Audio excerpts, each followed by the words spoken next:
आज हम इस वक्त त्रेता युग यानी रामायण काल के 3 प्रमुख स्थानों के बारे में बात करने वाले हैं और इन तीनों प्रमुख स्थानों के बारे में आपको बताने वाले हैं।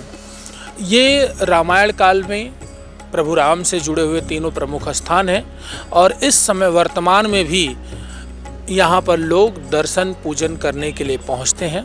तो वहीं प्रदेश सरकार की तरफ से इन तीनों प्रमुख स्थानों का सौंदर्यीकरण का कार्य, जीर्णोद्धार का कार्य करवाया जा रहा है। राम मंदिर से 30 किलोमीटर की दूरी पर ये तीनों स्थान मौजूद हैं। भदरसा, शाहगंज और बीकापुर 28, 27 और 30 क्रमशः इनकी दूरी है। आने जाने के सुगम साधन हैं। आप अपने खुद के साधन से जा सकते हैं, पब्लिक ट्रांसपोर्ट से जा सकते हैं।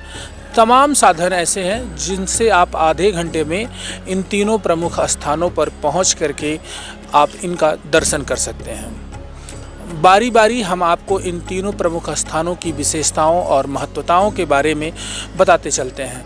पहले नंबर पर हम बात करेंगे दुग्धेश्वर कुंड, दूसरा राम कुंड, तीसरा शत्रुघ्न कुंड। दुग्धेश्वर कुंड वही कुंड है जिस कुंड पर प्रभु राम वनवास से लौटने के बाद वहाँ पर देवी देवताओं की पूजा करते थे। इसीलिए उस समय के लोगों ने इसका नाम दुग्धेश्वर रखा। यहाँ पर उनके द्वारा भगवान शिव, भैरव और माता दुर्गा की उपासना की जाती थी, पूजा की जाती थी। उसके साक्ष्य आज भी मौजूद हैं। महर्षि वशिष्ठ और कुबेर के आशीर्वाद के द्वारा वहाँ पर उन्हें कामधेनु गाय भी प्राप्त हुई थी और कामधेनु गाय से अनवरत दूध की धारा बहनी शुरू हो गई।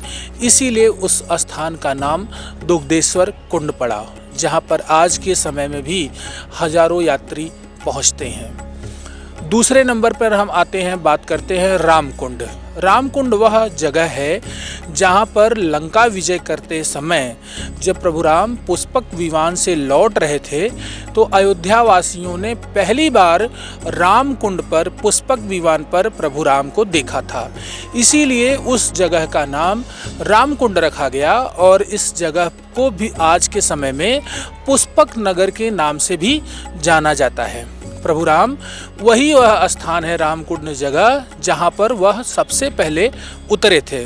उनका पुष्पक विमान वहीं पर उतरा था और पुष्पक विमान दरअसल देवताओं के धन के राजा कहे जाने वाले कुबेर महाराज का पुष्पक विमान था। तो उन्होंने प्रभु राम वहाँ उतर करके सीधे आदेश दिया था कि पुष्पक अब तुम कुबेर के पास वापस चले जाओ।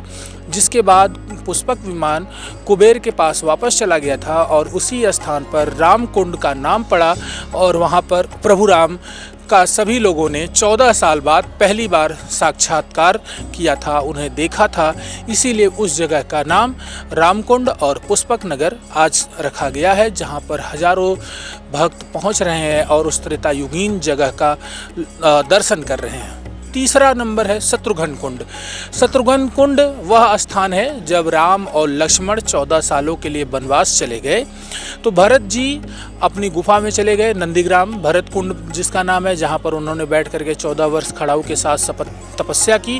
तो वही शत्रुघ्न कुंड वह जगह है जहाँ पर 14 सालों तक शत्रुघ्न भी बैठ करके तपस्या करते रहे अपने बड़े भाई के आगमन को लेकर के कि बड़ा भाई जितने शीघ्र वनवास को पूरा करके वापस अयोध्या को लौटता है।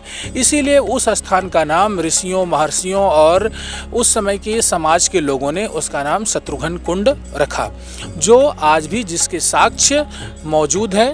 दर्शक, भक्त, श्रोता वहां पहुंचते हैं और इनका दर्शन करते हैं।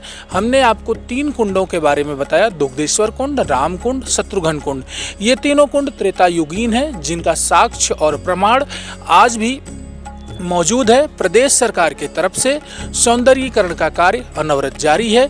यहाँ पर सरोवर भी विद्यमान है, लोग जाते हैं, स्नान करते हैं और मनवांछित फलों के लिए तपस्या भी वहाँ पर करते हैं। तिलक पत्रिका के लिए देवेश पांडे, अयोध्या।